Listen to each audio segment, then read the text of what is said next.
Ça y est, l'incident Shibuya est classé comme fermé. La saison 2 de l'anime Jujutsu Kaisen s'est achevée et ça fait longtemps que je vous ai pas sorti une vidéo, c'est vrai, il faut le dire aussi. Aujourd'hui, je reviens avec une vidéo qui, je pense, va vous faire plaisir parce qu'aujourd'hui, je vais vous expliquer pour moi pourquoi Yuji n'a pas d'extension de territoire et théoriser sur une future extension du territoire. On va voir tout ça dans cette vidéo, je pense que vous allez kiffer. Vous allez voir que c'est un peu plus compliqué que prévu, mais il y a beaucoup de choses à dire. On est parti. Avant toute chose, je pense qu'il est intéressant de revoir la définition même d'une extension du territoire. Selon le manga, l'extension du territoire est une sorte de matérialisation de l'espace vital au moyen de l'énergie occulte. Il permet à un sort de ne jamais manquer sa cible, c'est ce qui se fait de mieux en matière d'exorcisme, toutefois, nombreux sont les exorcistes de haut niveau qui ne sont jamais parvenus à maîtriser cette technique. Maintenant qu'on a bien compris ce qu'était une extension de territoire, on va pouvoir continuer sur ce qu'on veut expliquer. Beaucoup de gens ont été surpris que Megumi utilise une extension du territoire. La première fois que Megumi a utilisé le jardin des ombres, les gens étaient assez hype parce qu'ils se sont dit si Megumi arrive à utiliser une extension de territoire, peut-être que c'est bientôt le tour de Yuji, mais malheureusement c'est un peu plus compliqué que ça. Pour moi, le problème majeur, c'est que Megumi fait partie d'un clan, d'une famille qui était très puissante. C'est un utilisateur de la technique des ombres, c'est quelqu'un qui est très puissant. Il était né, il était fait pour devenir quelqu'un d'important, de puissant et un exorciste de haut niveau. On l'a su depuis le début, mais Sukuna avait toujours de l'attirance, enfin je sais pas si attirance est le bon mot, mais était toujours intéressé par Megumi. Il voulait pouvoir s'approprier ses techniques.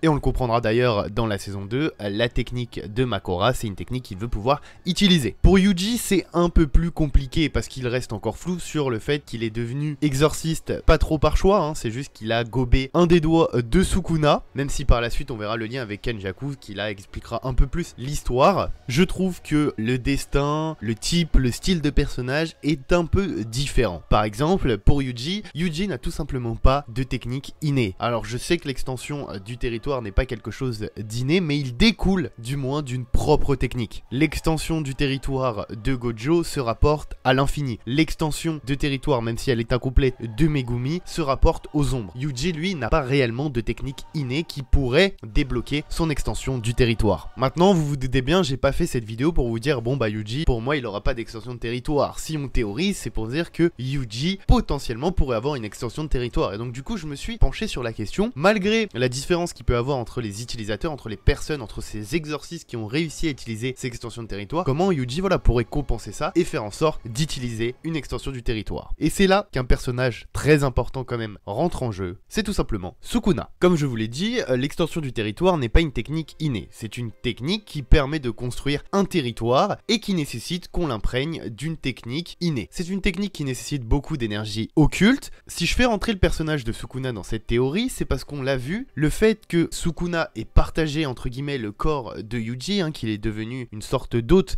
pour Sukuna, a beaucoup influé sur Yuji. On pourrait imaginer que le corps de Yuji soit marqué par la technique de Sukuna. Qu'est-ce que j'entends par là? Bah tout simplement que le fait que Sukuna soit passé un temps dans le corps de Yuji, c'est influé sur son organisme, surtout qu'on sait que Yuji, voilà, c'est pas un enfant comme les autres, il est né de la création de deux parents, dont un qui était Kenjaku, donc voilà, on pourrait imaginer que le corps de Yuji soit marqué par la technique de Sukuna et que son énergie occulte justement ait pu augmenter grâce à la cohabitation tout simplement avec Sukuna. Maintenant, si je vais un peu plus loin, si je vais dans les préférences de l'auteur, on le sait, l'auteur c'est une personne qui adore utiliser des choses en lien avec la religion, la mythologie, des faits en fait qui se sont tout simplement déroulés ou alors connus dans nos traditions. Gojo et Sukuna, je les ai toujours vus comme deux personnages inverses, comme un symbole que voulait mettre en place l'auteur. On pourrait imaginer que Gojo et Sukuna, si, voilà, essayez de partir avec moi, ils représentent à eux deux les chemins que peuvent prendre les gens dans leur vie. Donc on a le chemin que Gojo a décidé de prendre dans sa vie et Sukuna, qui sont quand même diamétralement opposés. Et dedans, on peut mettre Yuji, qui lui représente un peu le milieu, la voie du milieu, la voie de la personne lambda, entre guillemets, tout est relatif. Et en fait, avec cette œuvre, on va suivre la voie de Yuji, qui doit essayer de ne pas trop s'approcher du chemin qu'a emprunté Gojo, et en même temps ne pas trop s'approcher du chemin qu'a emprunté Sukuna. Gojo et Sukuna, tout simplement, il représente une sorte de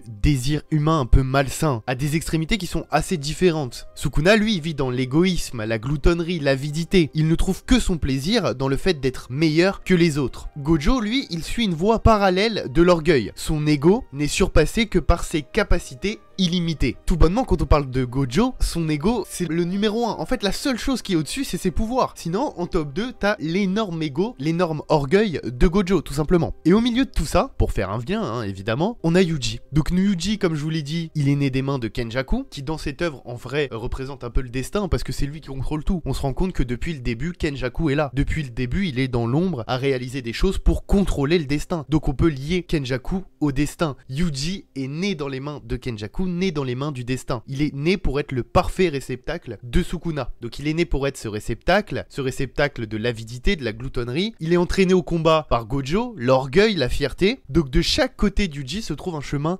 différent. Et sa capacité à devenir assez zen en combattant, lui permettant d'utiliser Black Flash, qui est une attaque directe sur l'âme. On se rend compte par la suite que Yuji, il a une connaissance de l'âme qui est quand même très importante. Et pour moi, s'il possède cette connaissance si importante sur l'âme, c'est qu'inconsciemment, il doit connaître sa vraie nature. Et alors pourquoi je vous ai fait un lien si important entre tous les personnages, etc. C'est parce que pour moi, si Yuji débloque une extension de territoire, si on reste dans les choses logiques, probables, tangibles, je pense que ça sera en lien avec Sukuna, comme je vous l'expliquais dans cette première partie de la vidéo. Ça sera en lien avec Sukuna, le fait que voilà une sorte de marque de la technique de Sukuna sur son corps, sur son âme. Et deuxièmement, si on part plus dans la théorie, je pense honnêtement que Yuji utilisera une extension de territoire complètement différente des autres extensions de territoire, parce que, encore une fois, elle ne découlera pas de cette technique innée, elle découlera d'une sorte de processus bizarre de Kenjaku et Sukuna. Et donc pour moi, c'est shonen hein, évidemment, et c'est reste de la théorie, mais un peu en Black Clover, je pense que Yuji aura une sorte d'extension de territoire qui annulera automatiquement tout domaine. Je veux dire, l'existence même du personnage de Yuji, c'est un personnage qui se bat avec ses poings, c'est un personnage qui te casse la gueule. Et donc lui, je pense que ça serait quelque chose d'hyper intéressant d'imaginer une extension de territoire qui annule tout,